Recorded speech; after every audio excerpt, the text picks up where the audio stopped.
Assalamualaikum warahmatullahi wabarakatuh. Bismillahirrahmanirrahim.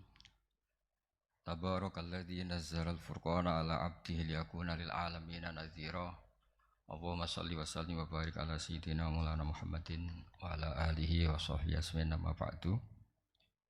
Yang sangat saya hormati Kiai Haji Syukron Makmun selaku sesepuh NU juga sebagai pengasuh Pondok Pesantren Darul Rahman. Yang saya hormati Rais Am NU Kiai Haji Miftahul Ahyar, Ketua Umum PBNU Kiai Haji Yahya Khalil Stakuf, Bapak Menteri Bappenas Bapak Haji Suharso Munarfa, dan beberapa Habib semuanya yang rawuh ingkang saya hormati. Ada Habib Hud Al-Attas, ada Habib Ali bin Abdurrahman Al-Habsyi, ada Habib Nabil, semuanya yang saya hormati. Sekjen NU dan semua jajarannya yang saya hormati, Katib dan semua yang saya hormati. Alhamdulillah tadi Kiai Haji Syukron Makmun yang juga teman bapak saya masih ingat beliau ketika rawuh di Rembang di rumah bapak saya. Saya mohon maaf gak bisa datang, memang mungkin sebaiknya tidak datang karena memang saya masih ngaji pasanan, ngaji kilatan, ngaji. Saya sering cerita ke orang-orang, kalau ada rapat ketahanan pangan itu yang rapat ya baik karena ngatur ketahanan pangan. Tapi yang enggak rapat nanam padi itu juga baik karena itu yang real mempertahankan pangan. Jadi kalau semuanya rapat yang nanam padi siapa, kalau yang semuanya nanam padi yang koordinasi supaya dikirim kemana, diatur bagaimana itu butuh rapat. Tapi real kebutuhan padi itu butuh penanam. Ini yang saya kagum dari pengurus PBNU. Jadi ada beberapa kiai itu yang enggak pati rapat di kantor seperti saya. Tapi saya ini selalu mengajarkan kitab risalahnya Basim Asy'ari tentang ahli sunnah wal jamaah. Sehingga anggap saja saya ini nanam padi tapi tidak ikut rapat ketahanan pangan. Dan itu harus dianggap lazim saja dalam perbedaan-perbedaan itu. Saya meneruskan cerita ilmu usul fikih yang diceritakan Gus Yahya, juga tadi diperjelas oleh Kiai Haji Syukron Makmun. Usul fikih itu satu disiplin ilmu yang penting sekali untuk menganalisis teks. Kenapa itu penting sekali? Karena beberapa teks itu jelas berbahasa Arab. Dan bahasa Arab itu ya umumnya bahasa ada ruang dan waktu. Sehingga ada beberapa cerita termasuk yang disebut terkenal sekali oleh Sayyid Muhammad, Abu Ya Sayyid Muhammad bin Alawi Al-Maliki. Jika semua bid'ah itu jelek hanya karena Rasulullah tidak mengajarkan atau belum mengajarkan, maka cerita seperti ini enggak terjadi. Suatu saat itu ada sahabat, entah saking kangennya Allah entah gimana, ketika iktidal itu baca Rabbana lakal hamdu hamdan katsiran thayyiban mubarakan fi. Itu tidak lazim karena selama ini Nabi mengajarkan Rabbana lakal hamdu mil as-samawati wa mil al-ardi wa mil ma syi'ta min syai'in ba'du, atau yang terkenal dibaca Rafa Rabbana lakal hamdu mil as-samawati wa mil al-ardi wa mil ma syi'ta min syai'in ba'du. Lalu karena itu enggak lazim, setelah sholat Nabi tanya, ayyukumul qail, dari kalian semua ini yang melafadzkan kalimat itu siapa? Semuanya diam karena takut disalahkan Rasulullah SAW. Semuanya diam, tapi setelah akhirnya Nabi ngendikan, fa inni ra'aitu isnataya asyara malakan yabtadiruna ayyuhum yaktubu awwalu. Saat tadi melihat 12 malaikat, mereka berebut sekali untuk mencatat kalimat itu. Kalimat itu begitu indah sehingga 12 malaikat tadi berebut ingin mencatat. Terus pemuda tadi atau orang tadi bilang, ha anada ya Rasulullah, tadi yang lafadzkan itu saya. Itu tidak ada sabkut ta'lim, tidak ada pengajaran dahulu dari Rasulullah SAW, tapi itu direspon oleh malaikat dan tentu disetujui oleh Rasulullah SAW. Maka ini satu kepastian bahwa tidak semua bid'ah, tidak semua hal yang baru itu dolalah atau sayyi'ah. Begitu juga ada sahabat, dan ini yang ditiru NU seluruh Indonesia. Itu kalau ngimami itu, padahal ini didelegasikan di satu perkampungan oleh Rasulullah. Kalau ngimami itu kulhu terus, selalu baca kulhu, Allahu ahad. Akhirnya dikomplain sama makmumnya karena ya kok kulhu terus gitu, kan tidak keren. Apalagi trennya sekarang nyari imam itu kan hafid. Ketika dilaporkan Rasulullah bahwa yang kau tugaskan ini ya Rasulullah selalu baca kulhu. Tapi Rasulullah itu karena orang bijak mengkonfirmasi dulu, kenapa anda baca kulhu terus? Kata orang tadi, li'annaha sifatur rahman, Artinya ayat-ayat dalam kulhu itu sifat Allah. Maka saya suka. Di situ tidak ada hadun nafsi, tidak ada ayat yang menguntungkan kita. Semuanya tentang Allah. Biasanya kita sebagai Muslim kebanyakan kan selalu memanfaatkan sifat Allah. Gitu. Jadi enggak rela lah kalau Allah nganggur itu. Misalnya kita bilang innallaha ala kulli syai'in qadir ya. Kalau engkau qadir ya jadikan saya bupati, wakil presiden atau gubernur. Gitu. Kalau Allah mujib ya kabulkan saya ingin jadi orang kaya kan. Allah itu enggak boleh lah, sifatnya nganggur itu enggak boleh. Mesti perasaan manusia itu gitu.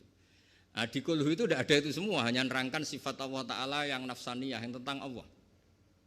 Apa jawabannya Nabi? Kata Nabi, barusan malaikat Jibril datang ke saya, memberitahu bahwa Allah mencintai kamu, karena kamu mencintai surat ikhlas, surat kulhu. Itu artinya apa? Juga ada sabkut taklim. Bahkan terkonfirmasi dulu, Nabi mengiyakan setelah tanya, nyatanya itu dibenarkan. Jadi ada sekian bukti bahwa ubudiyah atau ibadah atau perilaku sosial yang tidak ada sabkut ta'lim, tapi kemudian Nabi membenarkan. Cerita ketiga, saya ini keluar dari yang saya bayangkan itu kan ya cerita-cerita nuzulul Quran, tapi sebagai adaban sama Kiai Haji Syukron Makmun yang cerita usul fikih saya teruskan. Memang tadi Gus Yahya juga cerita sanad. Saya ngaji di Kiai Haji Maimun Zubair dan bapak saya seorang hafidz juga ajar. Kiai Maimun itu putra Mbah Zubair. Mbah Zubair itu dulu pakar usul fikih. Beliau dulu ngaji sama Mbah Fakih Mas Kumambang, dulu wakil Rais Akbar. Kiai Fakih Mas Kumambang ini angkatannya Mbah Hashim ketika ngaji di Sayyid Abi Bakar Sato. Ngaji Syekh Mahfud dulu, Syekh Mahfud Termas. Syekh Mahfud Termas ini ngaji sama Sayyid Abi Bakar Sato. Syekh Abi Bakar Sato ngaji sama Syekh Zaini Tahlan sampai Syekh Utsman Ad-Dimyati sampai musalsal ila Rasulillah sallallahu alaihi wasallam. Sehingga ketika Pak Sukron Makmun cerita usul fikih, saya terus menjadi ingat ketika ngaji Jamul Jawame, ngaji Lubul Usul, beberapa kitab yang menjadi keharusan untuk meneliti tek-tek Quran hadis. Cerita ketiga dan ini terakhir karena apa ya, selain materi saya juga enggak yang saya bayangkan ya, memang saya tidak bisa datang ke sana. Ketika Rasulullah SAW cerita, saya melihat surga, kemudian dengar derap sandal itu, sandal klompen itu. Terus Nabi tanya, ini sandal siapa kok sudah di surga, suara siapa? Dijawab itu suara Bilal. Walhasil terus Bilal ditanya, kenapa engkau begitu cepat masuk surga? Apa resep kamu? Saya tidak pernah wudhu kecuali setelah itu saya sholat. Akhirnya jadilah syariat sunat rokatail wudhu. Ada sholat sunat disebut sunat rokatail wudhu. Dan lagi-lagi dibenarkan oleh Rasulullah SAW. Sehingga cerita-cerita seperti ini mengilhami semua kreasi-kreasi ibadah yang tidak mahdhah dan tidak merubah pakem dari kaidah yang disebut Rasulullah SAW. Maka itu disebut bid'ah hasanah. Dari segi baru bisa disebut baru, tapi dari segi sesuai al-qawaid al-muqarrarah tetap disebut itu hasanah. Sehingga Islam ini ittasa'afakuh, Islam ini cakrawalanya luas sekali. Sebab itu ketika Rasulullah SAW intaqala ila rafiqil a'la, ya, bahasa halusnya wafat itu intaqala ila rafiqil a'la. Ada khilafah yang dipilih konsensus, yaitu Abu Bakar As-Siddiq. Ada khilafah yang ditunjuk, yaitu Umar bin Khattab. Ada khilafah yang ditentukan ahli syura, yaitu Utsman bin Affan. Ada khilafah yang dipilih lagi oleh syura, yaitu Sayyidina Ali karramallahu wajhah. Dan semuanya itu juga akhirnya ijtihad, dan ijtihad itu sangat luas di ranah usul fikih. Saya beri contoh misalnya dulu sahabat begitu mencintai Madinah karena itu Madinatu Rasulillah sallallahu alaihi wasallam. Muhajiru Rasulillah, tempat hijrahnya Rasulullah. Tapi Sayyidina Ali itu akhirnya pindah di Irak, di Kufah. Karena beliau ingin nasrul ilm.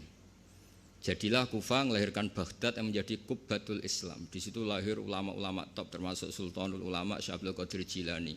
Imam Syafi'i pernah hidup di Baghdad. Semua ulama besar pernah hidup di Kufah, di Basra, di Baghdad. Sehingga di Kufah zaman itu jadi markazul ilm. Di Basra juga sama jadi markazul ilm. Lahirlah Hasan Basri, lahirlah ulama-ulama top. Karena barokahnya nasrul ilmi yang digerakkan Sayyidina Ali karramallahu wajhah. Tapi banyak juga orang yang enggak ingin Madinah itu kosong. Lahirlah Imam Malik yang enggak pernah meninggalkan Madinah. Nah, sisi pandang yang berbeda ini ya karena barokahnya usul fikih, ada illatul hukmi, ada alasan kenapa hukum ini terbentuk.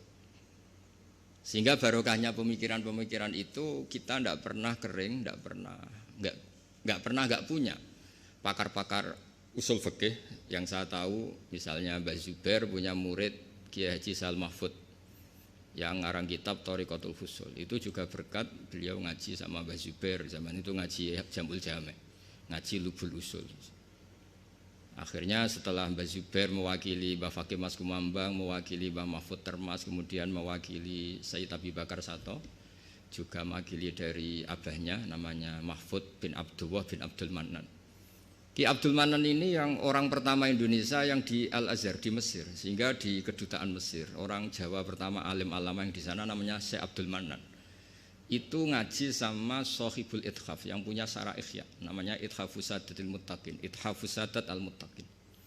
Itu kitab yang luar biasa karena Ikhya dikarang 600 tahun yang lalu, itu tidak ada yang berani mensarai.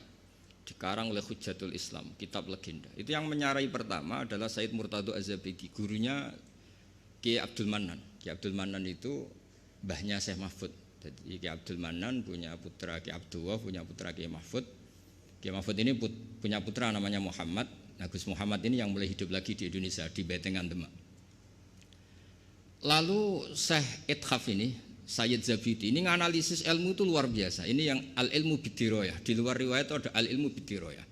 Kita tahu tadi dawuh Pak Sukron, kita madaih, kita maulid, dan maulid itu luar biasa. Di situ ada sejarah Rasulullah, ada sholawatan, ada semuanya. Dan ketika kita pakai ilmu diroyah, kualitas sholawat ini luar biasa, bukan sekedar biasa, luar biasa. Hadhihi kalimatul mahabbah, ini kalimat mahabbah yang menjadikan kita tidak akan kecelakaan kayak yang dialami umat Isa alaihissalam. Yaitu Rasulullah SAW ini jadi nabi setelah Nabi Isa alaihissalam. Di mana orang yang senang sekali sampai memposisikan di atas kapasitas sebenarnya, sampai menuhankan. Yang benci juga benci sekali sampai menuduh yang macam-macam. Akhirnya apa? Umatnya Nabi ini dikelola oleh kalimat sholawat. Yaitu umatnya Nabi itu begitu mencintai Nabinya, sangat-sangat mencintai, tapi tidak pernah sampai menuhankan. Itu apa? Yaitu kalimat sholawat, kata Sayyid Zabidi. Allahumma sholli ala habibika abdika rasulika Muhammad. Kita minta Allah sebagai pemberi. Rasulullah apapun hebatnya, beliau adalah seorang hamba kekasihnya sebagai penerima. Maka kata Sayyid Zabidi, wa Muhammadun Rasulullah wa injalla qadruh muhtajun ila rahmatihi subhanahu wa ta'ala. Apapun hebatnya Rasulullah sallallahu alaihi wasallam, beliau tetap seorang hamba yang butuh rahmatnya Allah Ta'ala. Sehingga hadil kalimah ini kalimah yang memantapkan umat Islam tetap memposisikan la ilaha illallah sebagai Tuhan, Muhammad Rasulullah sebagai yang paling dikasih Tuhan, yaitu dikasih Allah Subhanahu wa taala. Sehingga kalimat sholawat ini berkat analisis diroyahnya Sayyid Zabidi menjadi kalimah yang luar biasa. Bukan sekedar kalimah mahabbah, bukan sekedar kalimah yang menjadikan kita berhak dapat syafaatnya, juga kalimat yang memantapkan tauhidnya umat Islam, yaitu la ilaha illallah Muhammadur Rasulullah, yaitu Allah sebagai al-mu'ti, sebagai pemberi, Nabi sebagai penerima. Jadi Allah tetap sebagai Tuhan yang memberi rahmat, memberi sholawat, memberi askat tahiyat, memberikan amal barokat, makanya semua yang terbaik diberikan sama kekasihnya terbaik, yaitu Rasulullah SAW. Disebut hadis sholawat itu syihatul mahabbah, juga syihatul tauhid, juga syihat yang menjadikan kita tidak akan mengalami kayak yang dialami oleh umatnya Nabi Isa alaihissalam. Jadi sanad-sanad itu penting. Ya seperti Gus Yahya ini saya tahu beliau putra Kiai Khalil, juga teman bapak saya, cucu dari Kiai Bisri. Kiai Bisri itu menantu Kiai Khalil Harun yang dulu gurunya Kiai Makhrus Lirboyo. Mbah Khalil Harun ini dulu ngaji sama kakaknya namanya Mbah Umar Harun. Terus sama-sama di Mekah menangi namanya Sayyid Umar Sato, kakaknya Sayyid Abi Bakar Sato Sohibul I'anah. Ya kemudian sanad berlanjut ke Sayyid Zaini Dahlan sampai ila Rasulullah SAW. Jadi saya senang sekali tadi ketua PBNU kok ngaji lagi, senang saya dalil-dalil inna hadal ilma dinun fangzuru aman ta'khuduna dinakum, senang sekali. Ya saya hafal lah wong ya saya ini kan kata orang banyak pantas-pantasnya ya hafal karena saya ini kiai tukang ngaji gitu. Jadi ya pantasnya hafal. Yang jarang ngaji aja hafal, masa yang sering ngaji udah hafal. Jadi pantas-pantasnya itu hafal. Tapi memang harus hafal ya, semua tokoh-tokoh NU harus hafal bahwa inna hadal ilma dinun fangduru amman ta'khuduna dinakum. Ilmu itu agama, kamu lihat kamu ngambil dari mana. Dulu Imam Bukhari itu kalau mau ngajar, mau ngaji atau mau ngambil ilmu atau mau apa saja. Karena ngajar juga harus memberikan pada yang kompeten, mengambil ilmu juga harus ngambil dari yang kompeten. Itu dulu cerita semestinya itu khimar, tapi di Jawa diganti ayam, tidak tahu saya. Pergantian itu karena orang Jawa lebih gampang. Diganti ayam cerita di Jawa, sebenarnya itu khimar. Khimar dipanggil sama syekh, ya entah pakai rumput atau apa, terus datang khimar itu. Setelah datang dipegang, ya. Terus kata Imam Bukhari, ini bohong pada khimar, ini enggak berhak jadi guru saya, ini bohong sama hewan, berarti enggak sikoh. Terus orang Jawa mencontohkan ayam. Ayam dikurkuri, dirayu pakai jagung, terus datang dipegang. Itu sudah menggugurkan kredibilitas seorang rawi karena bohong sama hewan. Apalagi bohong sama manusia, apalagi bohong sama seluruh rakyat Indonesia, itu nggak akan jadi gurunya Imam Bukhari. Ya tapi alhamdulillah kita akan tidak ingin jadi gurunya Imam Bukhari, jadi ya sudah tidak perlu sikoh yang dengan standar seperti itu. Tapi apapun itu saya terima kasih terutama pada guru kita bersama Kiai Syukron Makmun yang cerita panjang lebar NU mulai lahirnya dan seterusnya, sama Gus Yahya semuanya lah, sama beberapa menteri semuanya. Terima kasih, mohon maaf. Assalamualaikum warahmatullahi wabarakatuh.